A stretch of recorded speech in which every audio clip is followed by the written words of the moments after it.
À l'initiative de Francis, nous avons enfin pu partir visiter Saintes. Voilà plus d'1 an que nous en parlions. Un peu d'histoire. Ce sont les Romains qui la développent sous le nom de Medialanum Santonum, c'est-à-dire ville au milieu de la plaine des Santons, dès le règne d'Auguste, qu'elle devient à la fin du 1er siècle avant Jésus-Christ la capitale de la Civitas Santonum, la cité des Santons, et de la province de Gaule-Aquitaine, la plus grande province romaine de Gaule. Saintes est dotée de monuments en pierre, parmi lesquels un amphithéâtre datant du règne de Claude, un arc votif dédié à l'empereur Tibère, à Drusus et à Germanicus, lequel est placé à l'entrée du pont antique sur la Charente, des thermes et de 2 aqueducs. À la suite d'une période de décadence, entre au IIe et IIIe siècle, la ville s'entoure d'un rempart dès le IIIe siècle et se confine dans une boucle de la Charente. Pour construire cette muraille, les habitants utilisent des matériaux provenant de l'ancien forum romain et des autres bâtiments antiques, dont l'amphithéâtre. Vers 494, Clovis mène une expédition jusqu'à Saintes. En 732, la ville est incendiée par le général Abd al-Rahman, chef des armées musulmanes. Nous débutons par la visite de l'abbaye aux Dames, qui est une ancienne abbaye bénédictine. Elle doit sa fondation en 1047 au comte d'Anjou Geoffroy Martel et à sa femme Agnès de Bourgogne. Comptant jusqu'à 100 moniales à son apogée, elle se voit confier la mission d'instruire les jeunes filles, souvent issues de la noblesse française. L'abbaye aux Dames se structure autour de l'église Sainte-Marie, érigée au XIIe siècle.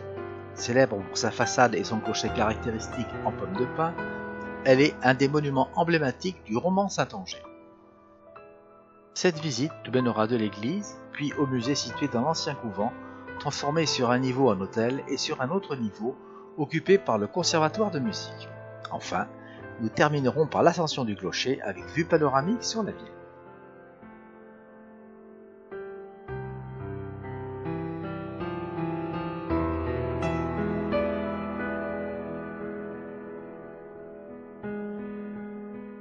L'heure avançant, Francis nous conduit au restaurant Le Moulin de la Benne, situé près de Chaniers, à quelques kilomètres de Saintes.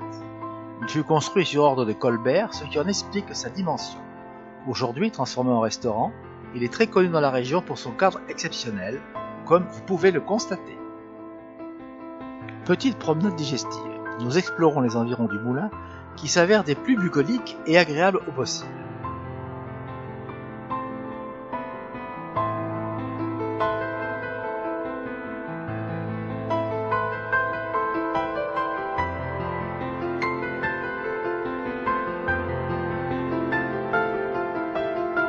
Après quoi, direction centre-ville, où nous déambulerons dans le cœur du vieux Saintes, qui révèle des façades historiques, des petits jardins fleuris insoupçonnés, ainsi que de nombreux escaliers de pierre étroits qui permettent l'ascension aux parties hautes de la ville.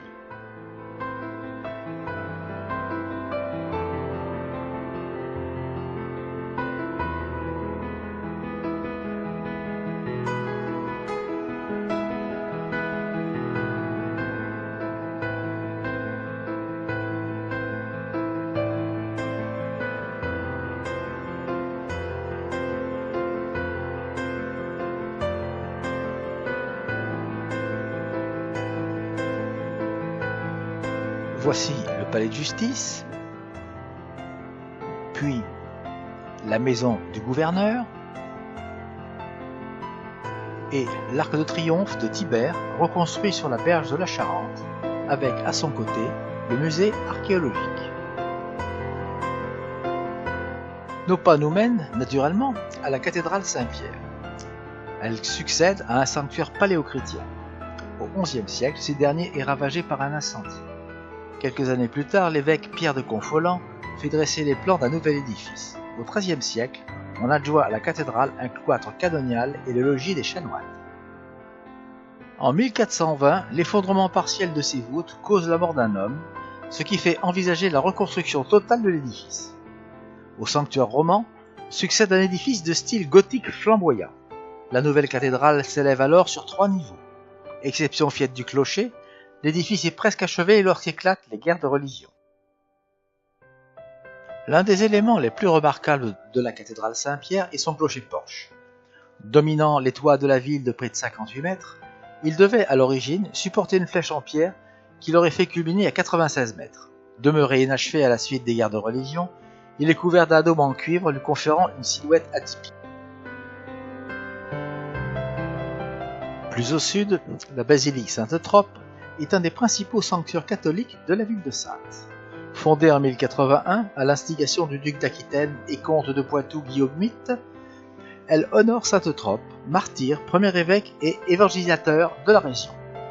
Son tombeau, déposé dans la crypte, est visité depuis cette époque par de nombreux pèlerins en route vers Saint-Jacques de Compostelle.